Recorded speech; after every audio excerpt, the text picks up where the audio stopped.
What is up, guys? Jay Ward here. We are back live, and today, this is a comedy show. I got a bit of it, sent to my friend. I hope you guys enjoyed. Ready for a maritime from Halifax, Nova Scotia, it's the Debater!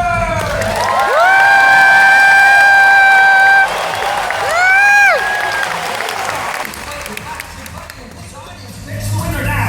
Here's a man who'll always put the fun in the funding, Steve Patterson.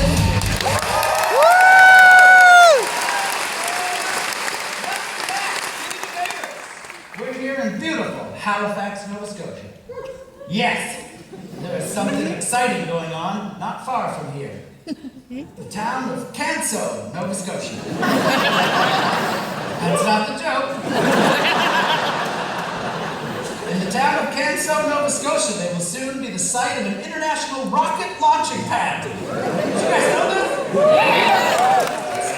A rocket launching pad. It was quite a battle, because at first people said, "You can't do that here," and they said, "We can so." The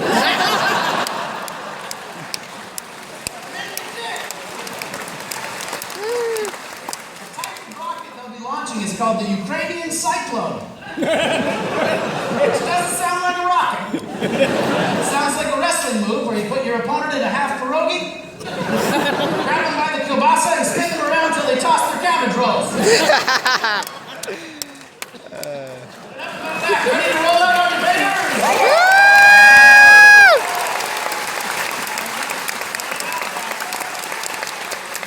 This comic skates in the springtime, just to break the ice. It's Ebony Rosen!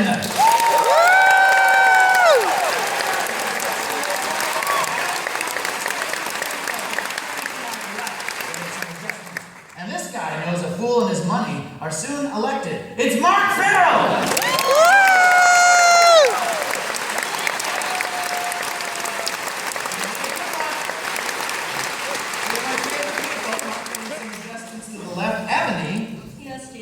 Just for the people who might not know this, you went to university right here in Halifax, didn't you? I did go to university right here. Yeah. Yeah, I went to the University of King's College. I got a degree in early modern philosophy and history, so that is, I'm still using it. I can't stop using it. Just keeps on giving.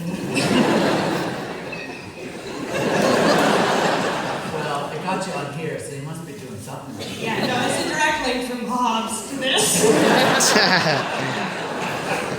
Not a lot of people know that.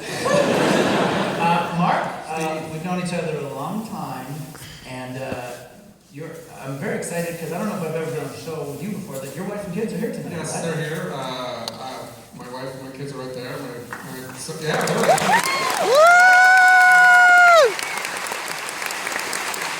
My last name is Farrell, and her last name is Buckle, so together we're the Buckles. Yeah, hates that. My son just rolls his Buckle eyes. That's a good start. I can see the embarrassment from here, actually. Not a bad segue, because your topic, right out of the gate, your topic is cliches. Do they help us communicate? Shakespeare created a lot of them, such as "Parting is such sweet sorrow," but there were lots of Shakespeare sayings that never really caught on.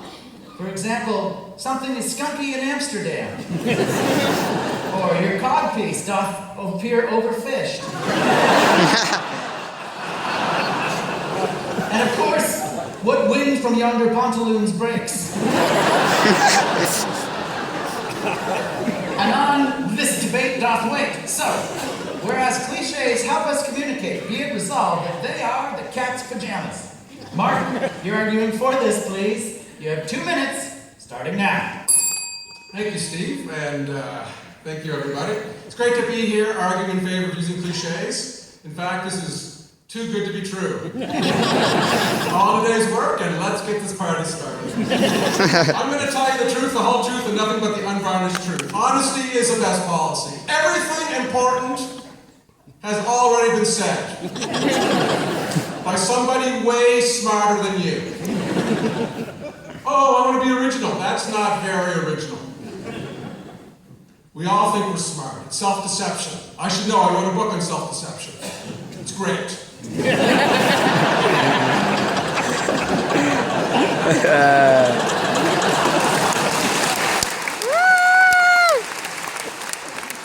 if you want to be original, be like me.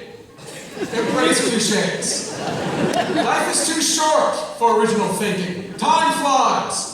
And why spend it trying to find innovative ways to once again discover circular, work-saving devices? In other words, why reinvent the wheel?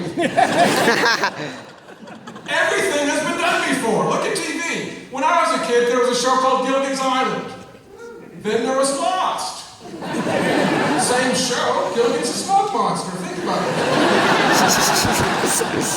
When I was a kid, there was a show called The Brady Bunch. Now we have Modern Family. Same thing. When I was a kid, there was a Twilight Zone. Now we have Fox News.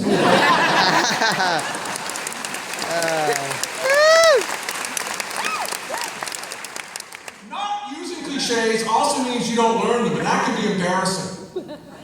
I never had heard the phrase first world problem before. I'm at a party in Italy, and someone drops this on me. I don't know what it means. I go back to the villa. I try to Google it. There's no internet working, you know. Well, first world problem, I'm embarrassed. Look, not to sound like a broken record, but the goal of language is communication. If you rely on original thinking, you'll be putting all your chicken embryos in one handy carrying contraption. I wish there was a cliche for that. Keep it simple, as easy as 1, 2, 3. Take the path of least resistance, because even if you misuse a cliche, people will get the gist. There's more than one way to skin a cat with honey than vinegar.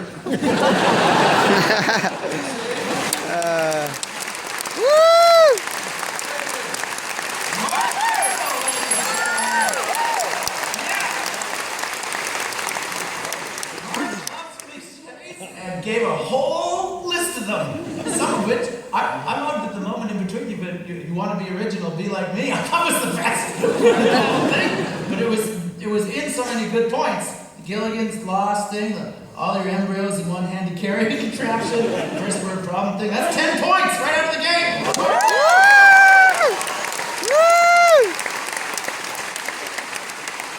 They are not real, but still feels good, doesn't it? Now, to tell us that she finds cliches a bit hard to swallow, it's a true original, Ebony Rosen.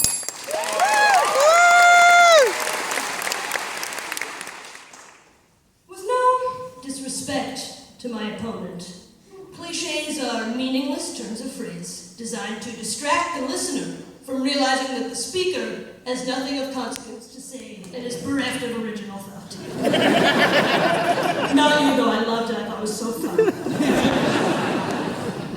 People who use cliches are like a dad who wants to explain sex to a teen but can't quite find the words. Birds and bees don't mate, Dad! What are you talking about?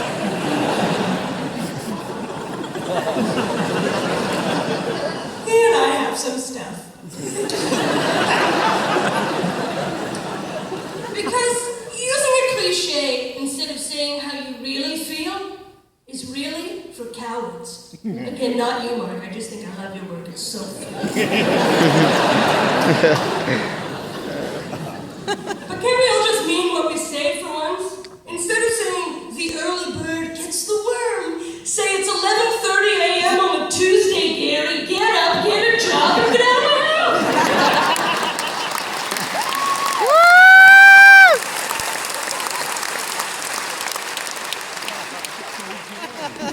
You know, don't say, well, it is what it is. Say, I don't have any advice about your weird marriage, Mindy from marketing. Stop talking to me.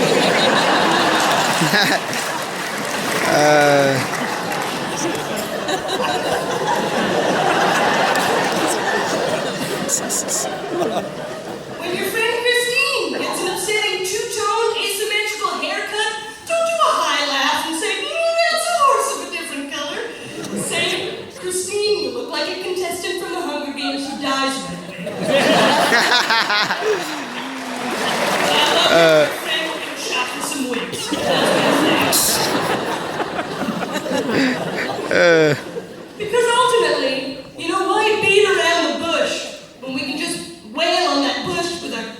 exists until it's nothing but honesty kindling we can use to stoke the fires of open communication.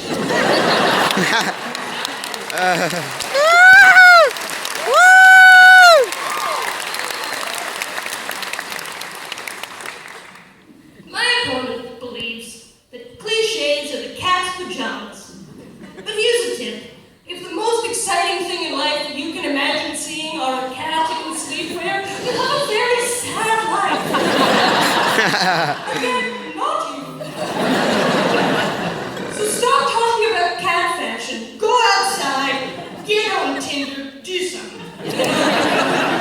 Because life is short, or in other words, we're all gonna die soon. Thank you.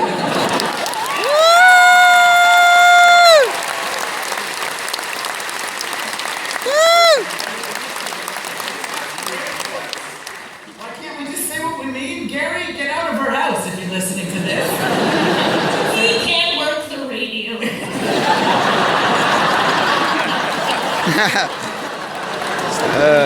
know what you're talking about. Maybe for marketing, good luck in your marriage. Sounds weird. Hunger Games reference was good. The calling them cowards. I love that you would just attack him like a dad explaining sex and then go, but not you, which is sort of a cliche that no one even caught. So, 10 points also, Ebony Rose.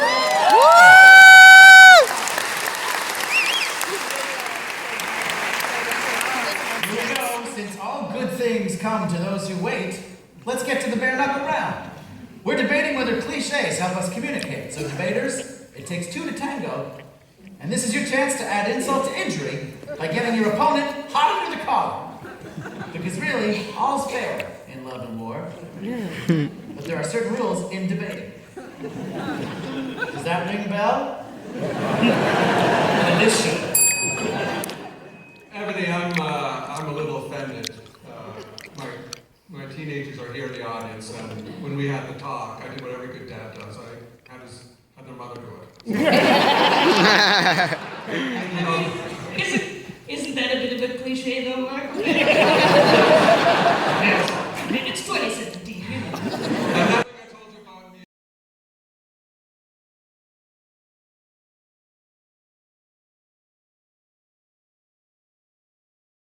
I shouldn't have revealed that. But you don't have to take everything so literal, you know. I mean, I admit that these are analogies, you know. A horseshoe up the butt is not really that lucky. Okay,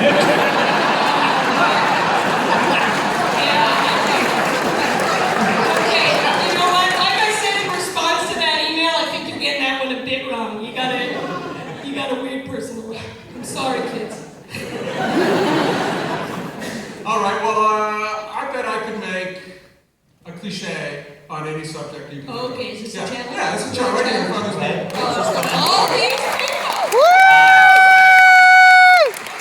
Any topic? The topic of my choosing. The topic of your choosing. Make it cliche. What's a cliche about macrobiology? The cat's got my tongue. I'm at a loss for words. Okay, Star Trek, wait. Voyager.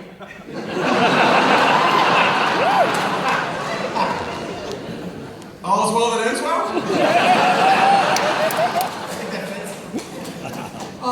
Okay, well, here's a question for you. Oh, no.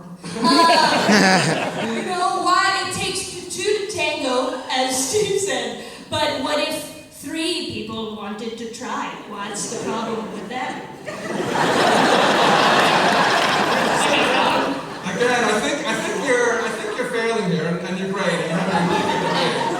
Is you're taking things too literally. It's like the other day, I saw a bag of hammers, and if anything, they looked rather sane.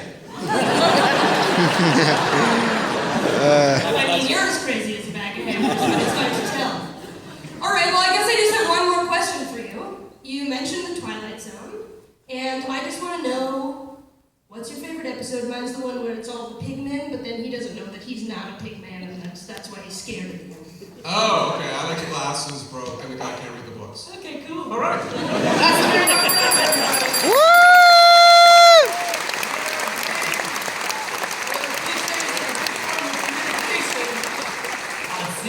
Radio 1 on the debaters, and I thought that that whole thing would be cliches. Fortunately, it was not, and in fact devolved into the fact that I had to repeat while we were debating. It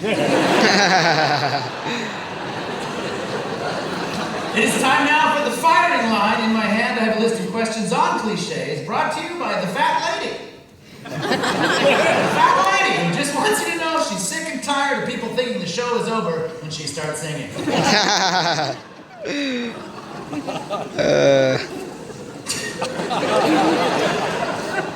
Here we go. Noisemakers at the ready, please. According to Cracked.com, what cliche is the #1 overused phrase in movies? Ebony. Oh, it's, sorry the women in this movie are mostly one-dimensional still.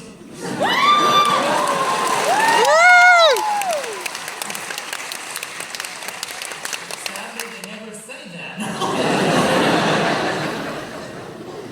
Anyone else left to try? I'm too old for this crap.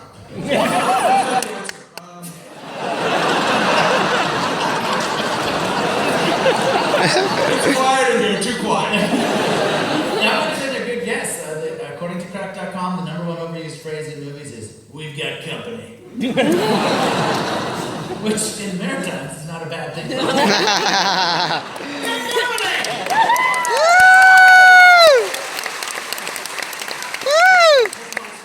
Thank you. Thanks, Mark. I'll take that. The French poet Gérard de Nerval said, "The first man who compared a woman to a rose was what?" Mark. Drunk. Prove that he wasn't, so I'll give you a full point. Ebony? I was gonna say drunk and pretty unfamiliar with what roses look like. 1.5 points. Said the first man who compared a woman to a rose was a poet, and the second was an imbecile. These French poets are the only poets who managed to be cocky about it. Orrin Hargrave, author of It's Been Said Before, says cliches can help us when we have to do what? Mark. Come up with topics when we host a long-running debate show that's kind of running on fumes.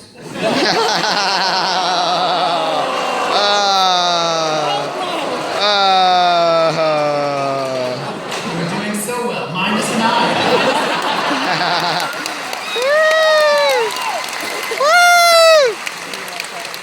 Major props with the voice, so I understand why you did it. Ebony?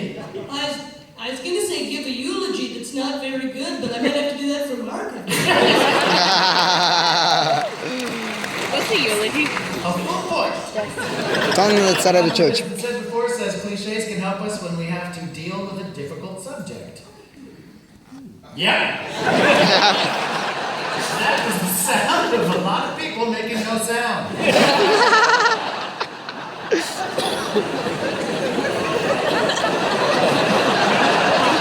Writer William Sapphire said cliches must be avoided like what? Ebony. Oh, just any man whose only facial hair is a soul patch.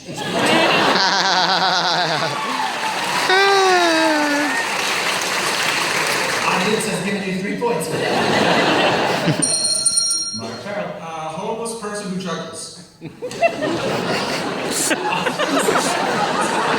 I'm wrong on this, sorry. That's not really wrong. He doesn't like homeless people who juggle. I'm just glad he has a trade. William Sapphire I really said, misread that. glad they're jugglers. William Sapphire said cliches must be avoided like the plague, which for the younger listeners out there is bad. And that's Woo!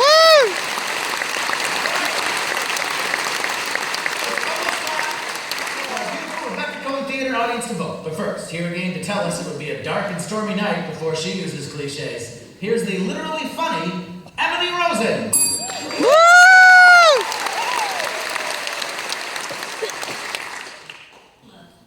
You guys, this debate has become so riddled with meaningless turns of phrase that it's lost all semblance of an actual debate. I think we learned that in the bare knuckle room. So to prove this point, rather than make any further arguments, I'm just going to make up a bunch of nonsense expressions and say them in a passionate tone of voice, and it's going to sound sound exactly the same as everything Marcus said tonight. Here's my friends. When life hands you a jar of bees, you know, you can't smash that bee jar.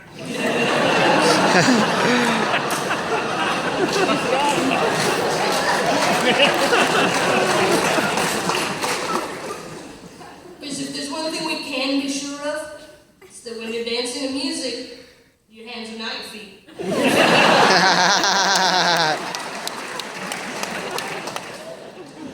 So in conclusion, don't laugh at the moon when it's daytime in France.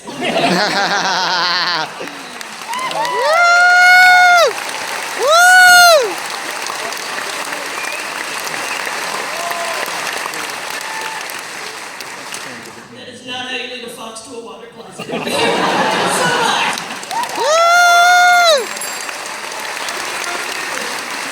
Wise words that I'm sure you've never heard before. Well, a very original closing argument. Thank you, Ebony. Now, to tell us why he loved cliches at first sight. It's a man who never wonders what a metaphor is for. Mark Farrell.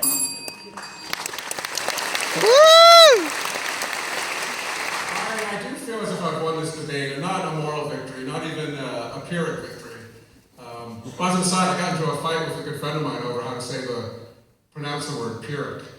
He said it was Pyrrhic, and it is Pyrrhic. We haven't talked in like 12 years, but I was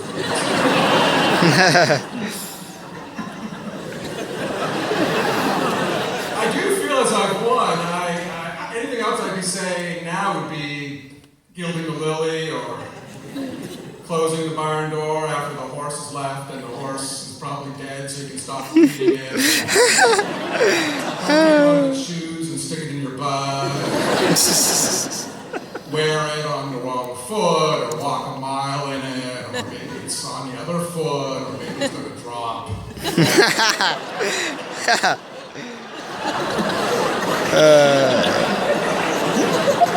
Cliches are okay. They're better than okay. You're not just making the best of a bad situation. I don't care what you say. I won't live in a world without cliché. From the top of my head, the tip of my tongue, from the guts, I'm on bended knee, I'm on my last legs. Please, let's agree to disagree with her. Come on!